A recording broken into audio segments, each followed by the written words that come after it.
Hey, John. So what are we talking no. about today? Well, we were talking about this morning at the breakfast table reincarnation and meditation. So we thought we'd share.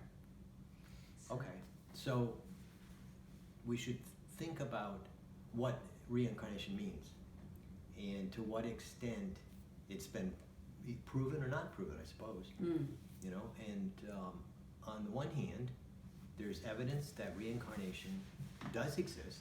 People who have been regressed through hypnosis have gone back lifetimes. They've also experienced the time between lifetimes, which is a time when people tend to, you know, sort of plan for their next incarnation. Yeah, there are therapists now who do hypnosis that are specifically geared towards that time in between lifetimes that some people have found to be really effective. Right. Yeah, and it does lead or lend itself to the credibility of the experience. You know, and one of the things that we've talked about is how do you get meditation to help you with understanding that experience and planning for the future and doing the best you can to minimize the impact of prior incarnations on the present. So how would understanding what your challenge is or project is for this life, or, you know, intended lesson to learn, if you want to look at it that way, Yeah. how would that help you, Well, even knowing about that? yeah, see, in theory at least, you could imagine that if you remembered it, right, Yeah. when you came into this lifetime, then you could set about doing things that would help you to understand who you are. You know, you could take that path that would get you onto a spiritual journey of some sort. But what happens, we know, is that people don't remember their prior lifetimes, and they don't remember the one just before, so they don't remember exactly why they came into a incarnate form for this life. And remembering that would help immensely, but because of free will, people tend to get distracted and go into different directions and other directions. Yeah, so free will has a lot to do with things. Yeah, it does have a lot. Right. I mean, there must be a reason for it, so that, Yeah, I mean, boy. ultimately, That's a whole other thing. Yeah, no, I mean, there's Yeah. the understanding, at least on some level, that through free will we could also have a variety of experiences which lead us back to the source or to who we really are.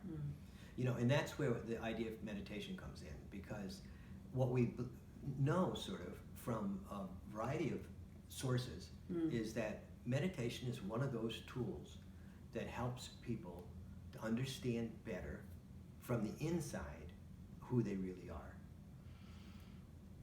Yeah, I mean, I guess the thing is, no matter what your challenge is, what your life project is, wherever you're coming from, whether it's resentment, anger, this person, that person, this religion, that religion, the bottom line is really what unites us, you know, Right. which is a commonality we all have, heart to heart. Right. And so using a tool that enables you to, you know, to get in touch with that, I think is the most useful thing. Yeah. And it doesn't really matter what it is you're here for, it's where it is you're going. That's the most important thing, I think. Right, and a good meditation practice can help you to sort that out. Yeah. And from our experience, because you and I both have had an opportunity to be with a certain practice for a long time, one thing we found was that when you have a practice that has the ability to actually change you from the inside out, you know, that's great. And I think, you know, many meditation practices no doubt do that. The one that we focused on quite a bit this lifetime is called heartfulness, and it was known as Sahaj Marg before, which is natural path. And it is a natural path. It's a very much a natural, simple path that one can follow, and it has this added benefit of having source energy as a transmission that can help awaken the spirit source inside you, and can also remove some of the complexities and the grossness and attachments that prevent one from really seeing what's inside. Yeah. So, Well said. yeah, no, so the thing is that how does it work? Well, I think it's important also, though, to understand that meditation is really just a tool. Yeah. You know, so we don't meditate because that's the object or that's our goal.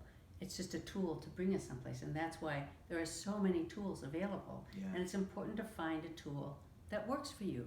And when that tool ceases to be so effective, find another tool. You know, use what's available. There's so much available these days because the need for really finding ways to access and stay grounded in your heart, Right. a balance in your heart, so that the heart and mind are working, you know, in a harmonious way. It's so important. Mm-hmm. Yeah, the times are changing, as they say. I mean, it's like really a unique time to be alive. And I think because of that, there are tons of resources. Yeah. You know, you can go in any direction you want, you'll find Yeah. something.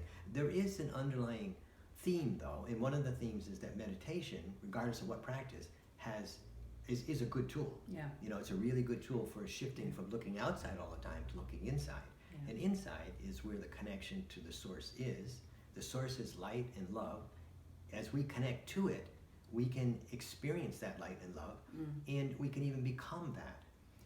You know, and to become it, though, you have to somehow let go of all of the attachments, strong, you know, really excessive attachments, I call them, and impressions that you've accumulated this lifetime and past lifetimes.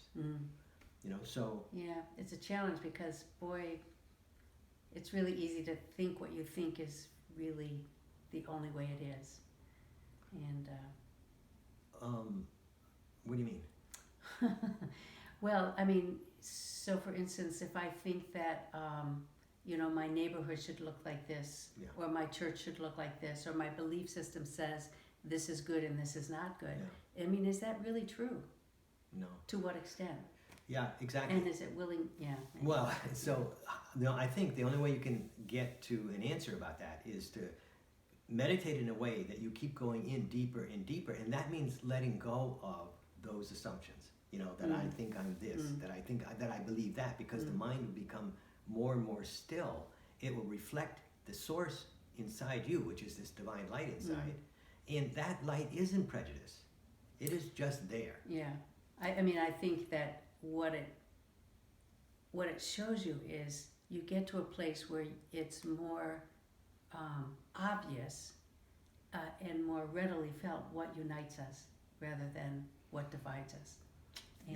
And you know, that's a tipping point that I think is so important right now, to really be able to be in touch with and to, you know, primarily identify with what unites us. Yes. As a, you know, as a globe, as Right. a people. Yeah, and it's hard to get to that Yeah. if you keep looking outside and at the differences. You know, if Yeah. you keep saying, you know, that person is different than me, that person believes something differently, they look differently. All of those things contribute to our prejudice about who we think we are. And it creates this division, which then causes so many problems. So meditation. Meditation on the heart, so that you go inside and we start to realize who you are. And then, when you look around, you'll see a oneness. Yay. Yes, so that's about the story. Yeah. That was breakfast. Yeah.